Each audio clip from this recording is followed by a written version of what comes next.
first site I'm going to take you to is recreation.gov, and I think for me it is super helpful when I'm going to be further away or even close. It really just depends on what you're looking for. The thing with recreation.gov that you have to keep in mind is it really covers a number of different sites.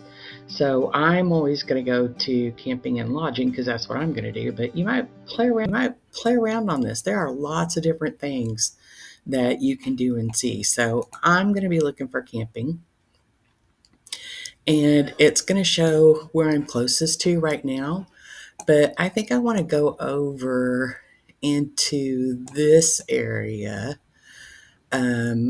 a little bit further east. I want piney woods because when I get away, that really kind of soothes my soul. I love the feelings. I just love all the things with it. So, one of my favorite lakes over this way, as I zoom in,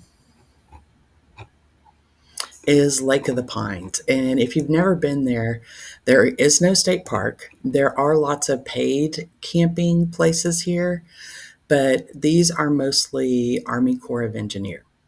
And it'll say that when you're looking for what type it is. So I don't think I want Alley Creek. I'm going to look at, Johnson Creek. I've actually been to Johnson Creek.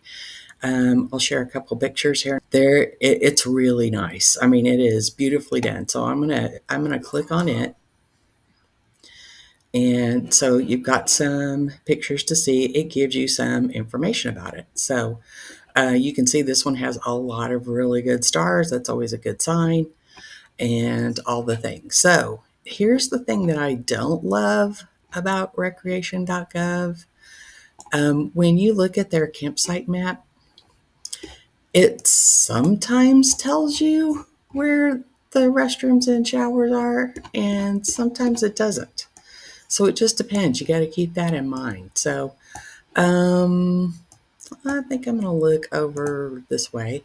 So when I click on it, I can pick the dates for availability, but it will also let me see all the details for the site. So there's a couple of things for me that I need to be thinking about when I'm choosing a site.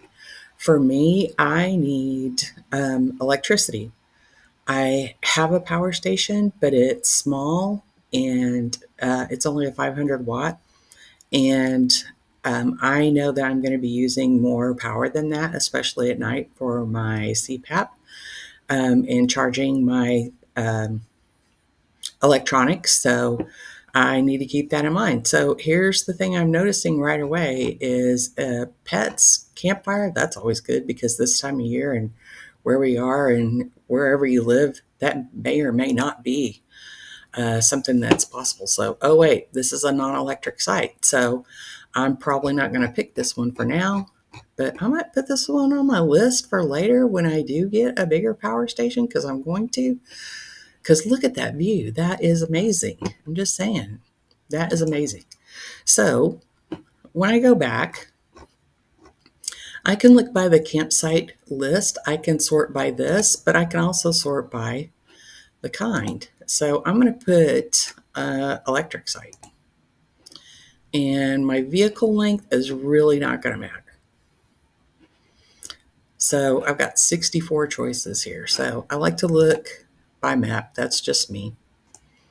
Since I'm in my car, and restrooms always a concern, I'm going to check out one by the restroom. I'll see what it looks like. So I'm going to view those details. Hopefully it'll come up in a second. But you get the general idea of how to look. Oh, that's really pretty. I'm not loving how on top of it is with other people, but it's a possibility. We'll see. We'll see. So that's one place I like to look. So, if you are a national park visitor, Army Corps of Engineer visitor, national forests, anything that has an entrance fee, investing in an America the Beautiful Pass is Definitely something to think about. It could be worth your while. There are different passes for different situations. Um, there's a military version, there's a senior version for over 62. And one of my favorite versions is if you have a current fourth grader, you are eligible to get this pass at a discount. So that's pretty cool. Right. The next place I really like are state parks. They typically have a pretty good space when it comes to the campsites not being on top of each other. I'm going to go to the Texas one because that's where I am, and it happens to be one of my favorite state park websites. It's pretty easy to navigate, and it has a lot of really good information. Some states are not as great with that, but it just really depends. So there's a lot of different ways to find a park. I like using the map because I tend to kind of have an idea in mind of what part of the state I want to go to, different things, but I can also search through filters.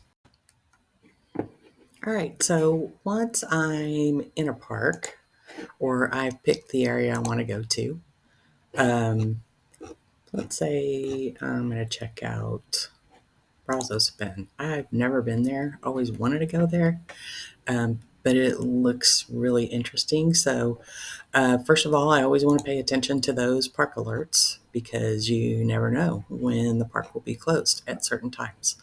It's really helpful to know all of these. Remember when I was talking about maps earlier of the on the recreation.gov one, and it doesn't always show you the things. So you're going to want to go to the park facility map and look at this. Look at the detail. I mean, this is just super helpful. If you're a map person like I am, this just makes planning that much easier. There are so many things to do and see. So there's the facility map. There's also a hiking map or a park trails map. And what I really love about these as well is so they're color coded, which is super helpful. But then it'll also give you this list of a description of them and the difficulty. So that's super helpful when it comes to uh, deciding things that you want to do while you're there or things to check out. All right. I have decided to look at a specific site. And this is another thing that I really like about the Texas State Parks website. The site photos are just really, really handy when it comes to planning. I can see I've got a pretty level space. There's my electric hookup. Ooh, it's got a nice open area back here. That might be something I'm looking for, but I also love these big trees. It gives a side view and another view. These, being able to see the pictures of the site for me is extremely helpful. Here's the other thing I really like to know about, and this is just me being an over planner and over information gatherer because that's just who I am and how I am. Um, I look at the details. These things are important to know. Internet access? No, that's not surprising. Most of the state parks don't have internet access, but it just depends on where. It's 11 feet wide. That's good to know. I've got 30 amp. That's good to know. Um, Max vehicle length, 53 feet. So that tells me I got a lot of nice area there to have and that it's paved. And look at this. It tells me how far away the restrooms are and whether or not a tent's allowed. So all of those are super helpful to know. All right. When I clicked on that, there were 0 matching sites available. So I need to make sure I check that next available date. Hello. And here's the other thing I love about the Texas State Parks website when it comes to planning. This lets me look at all the different dates and what is available and isn't available. That just makes my planning so much easier. That takes care of basically how I plan finding my where to camp. The next steps that I take typically have to do with checking weather. I want to make sure that there aren't any hurricanes coming, um, major winter storms, summer storms, tornado warnings, all of the things. Now, you can't plan for all of that ahead of time, especially if you're planning a trip, a couple weeks out or even a couple months out. But being aware of what the area might expect is going to be really critical in planning for your trip. When I'm planning a trip that I may not be going to a state park, maybe I'm going to a national forest or a more wild area, I have a couple different apps that I really like to use. My current favorite is Campendium, but I like iOverlander as well. And there are, each of these have certain features that are free and certain that are ones that you have a paid subscription to. I'm really cheap right now. I've been just using the free. In HipCamp, it lets you search a couple of different ways. You can search by the area, the camping style that you want. And for me, camping style is going to be um, I, I I love to boondock. Boondocking is awesome. Like I said, I'm a little bit limited on my power station right now, but I actually went last summer to New Mexico and the Lincoln National Forest, which was a great, great trip.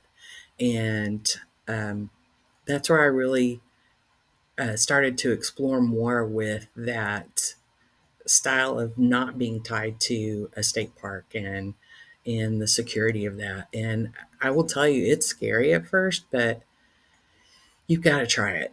You just be patient with yourself, plan ahead, think about all the things. All right, the last thing I want to talk about when planning a trip is maps.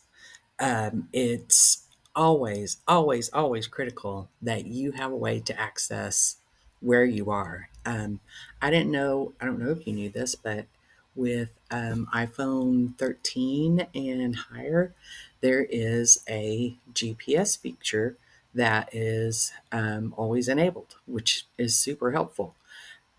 When I'm looking at some of my maps, you can download different types. I'm actually in the Avenza app, and there are a number of free maps that you can download. The benefit of this one is that whatever the map is showing or looks like, if you're there, it will show your position on the map wherever you are, with or without cell phone coverage. You just have to have power to your phone.